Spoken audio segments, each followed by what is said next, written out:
नमस्कार. एका फार महत्त्वाच्या गोष्टीबद्दल आता मी बोलतोय. ती गोष्ट अशी आहे, लाईफ मॅनेजमेंटमध्ये मी यावर बऱ्याच वेळा चर्चा केली. आत्ताच्या परवाच्या लोणावळ्याच्या 3 दिवसाच्या कार्यक्रमामध्येही मी त्यावर भाष्य केलं. अनेक मंडळी भेटतात, चर्चा करतात.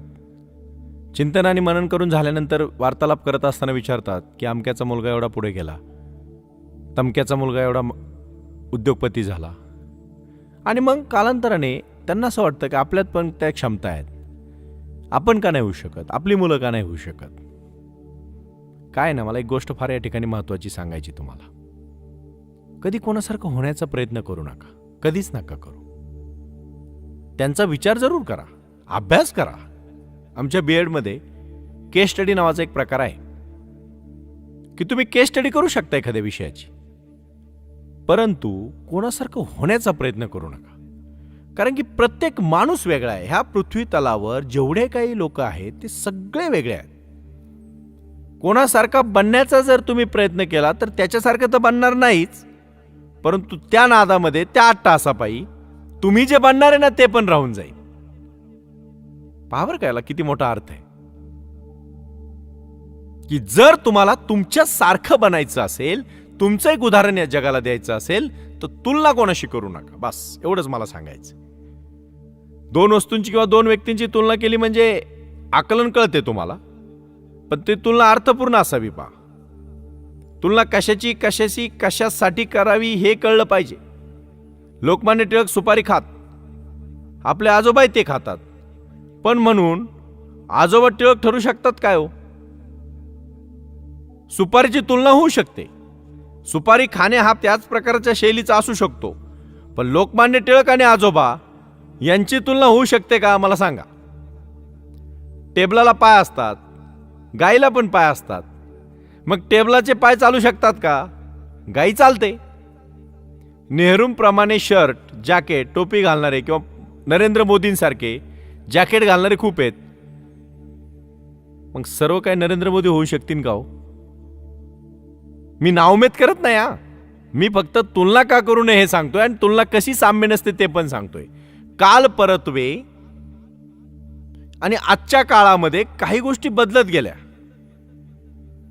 आणि त्या बदलणाऱ्या गोष्टी जर तुम्ही त्याची तुलना आता करायला लागले तर काय अर्थ आहे त्याला? म्हणून तुलना कधी करू नये.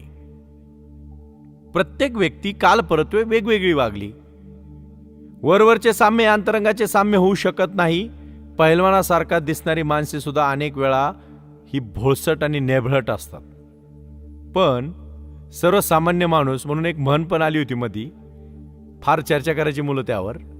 आपल्याकडे फिगर नाही पण जिगर आहे. आपल्याकडे फिगर नाही पण जिगर आहे म्हणजे काय हो? एखादा व्यक्ती स्वतःच्या आविर्भावामध्ये, म्हणजे तुकारामांच्या आविर्भावात आणि ज्ञानेश्वरांच्या थाटात बोलू पाहणारे समाधीचा मोह कधी म्हणजे समाधीस्थ होतील का?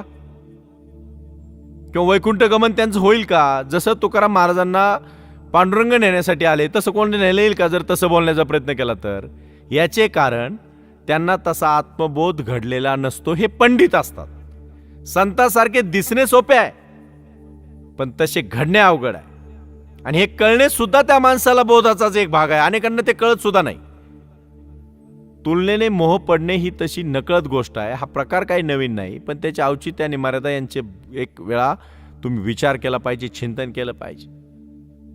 एक विषयात कमी गुण पडलेला आपल्या मुलाला हिनवण्यासाठी पालक कधी शेजाऱ्याच्या मुलाचा दाखला देतात आणि म्हणतात, पहा तो कसा पहाटे उठतो, हे पहा तो दररोज शाळेत जातो, कधीही शाळा चुकवत नाही. आणि तू?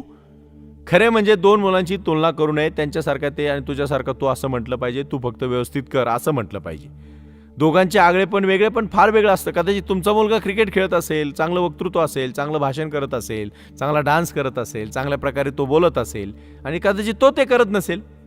पण ही अपेक्षा तुम्ही त्याची ती गोष्ट झाकून ठेवता आणि फक्त एकाच मुद्द्यावर त्याला आणून ठेवता. म्हणून मुलं फ्रस्ट्रेशनमध्ये जातात. माफ करा, मी जे बोलतोय ते स्पष्ट आणि क्लिअर बोलतोय. आपली पत्नी किती सुंदर असली तरी दुसऱ्याशीच सुंदर दिसते. एखादा माणूस गोरा पान एकदम गोरा गोमटा चांगले कपडे असले म्हणजे आपल्याला वाटतं अरे किती शहाणा माणूस आहे. पण त्याचे दुष्परिणाम तुम्ही पाहता का? 2 मिनिटात जाऊन तो सिगारेट ओढतो. मग त्याचं गोरपण चांगलं असेल पण त्याचे सिगारेट ओढणं चांगलं आहे का? इतरांमधले चांगले गुण अनुकरणाने आत्मसात करा, त्यात काय वाईट नाही, परंतु कोणाशी तुलना करू नका. शाहरुख खान एखाद्या जाहिरातीमध्ये कदाचित एखादा गुटखा किंवा एखादं काही तंबाखू खात असेल, परंतु तुम्ही खाल्ली पाहिजे का? नाही. म्हणून कधीही तुलना करायची नाही. तुम्ही सिगारेट पिऊन शाहरुख खान सारखे होणार आहे का? मला सांगा बरं. नाही होणार. पण कदाचित जर तोच वेळ तुम्ही स्वतः चांगल्या प्रकारे जर स्वतःचं आयुष्य आरोग्य जर टिकवायचं असेल तर तुम्ही त्या गोष्टीच्या आरी जाऊ नका. शाहरुख खानचा अभिनय गोष्ट घ्या, त्याची मेहनत गोष्ट घ्या, त्याची कष्ट करण्याची तयारी पहा, ह्या सर्व गोष्टी घ्या ना. तुम्हाला जे पाहिजे ते घेणार नाही, पण जे नको ते पहिलं उचलणार तुम्ही. म्हणून तुलनेचा मोह करायचा नाही. काही लोकांना दूध पचतं, काहींना पचत नाही, मग दूध पिण्याचा अट्टास कशासाठी? आयुष्यामध्ये छोटी छोटी उदाहरणं मी एवढ्यासाठी देतो की ते तुम्हाला दररोजची आपली वाटतात म्हणून ते मी देत असतो. नवीन विद्यापीठे, शिक्षण संस्था यांचा वस्तुविचार जर सीमित करणार आहे, पण कर्मवीर भाऊराव पाटलांनी वडाच्या झाडाखाली मुलांना शिकवलं ना, ते ज्ञानपीठ होतं. आताचं ज्ञानपीठ नाही असं मी म्हणणार नाही. आता वडाचे झाडं शक्य नाही, एवढे मुलं वाढलेले आहेत. परंतु ज्ञान साधना करत असताना कुठल्याही गोष्टींनी कोणाशी तुलना करू नये. विद्वानांच्या नेमणुका करणारे श्रीमंत असू शकतात, विद्वान असण्याची शक्यता असते. विद्वान श्रीमंत असणे अशक्य नसले तरी जवळजवळ अशक्य असते. ज्याच्याकडे धनाची श्रीमंती असते त्याच्याकडे मनाची असेलच असं नाही. यावरून एक प्रसंग आठवला म्हणून मी सांगतो.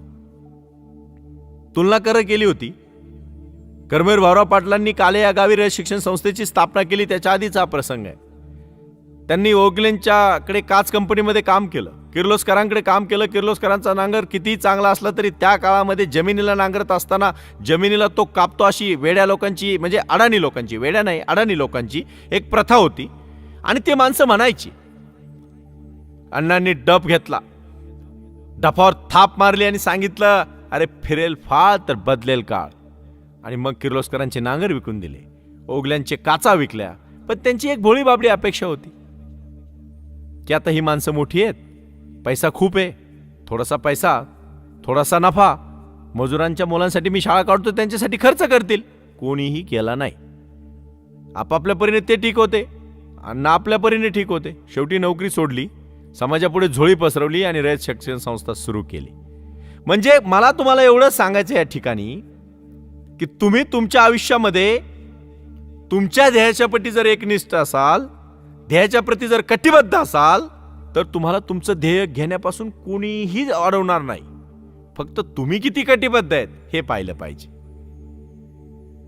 म्हणून मोगऱ्याचा वास मोगऱ्याचा आहे, चमेलीचा वास चमेलीचा आहे.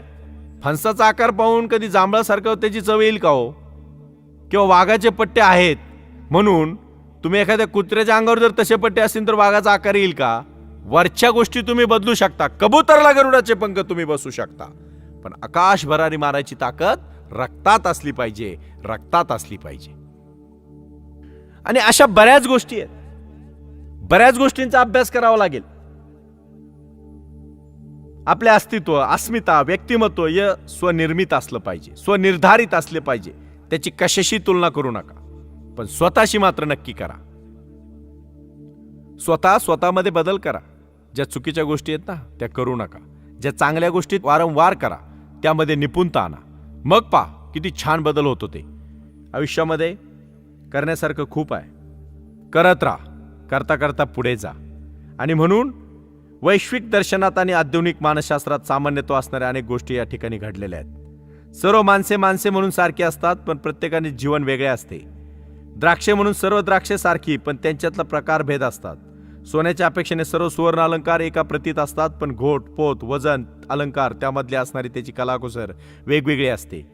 केवळ शुद्धत्वाचा कस लागला म्हणजे समानता विचारात घ्यावी. आणि म्हणून माणसाचं माणूसपण जरी सारखं असलं तरी माणूस वेगळा असू शकतो. याही गोष्टी लक्षात घ्या. कोणासारखं होण्याचा प्रयत्न करू नका, परंतु तुमच्यातलं तुम्ही होण्यासाठी मात्र अहोरात्र झटा. एवढं बोलतो आणि थांबतो. धन्यवाद.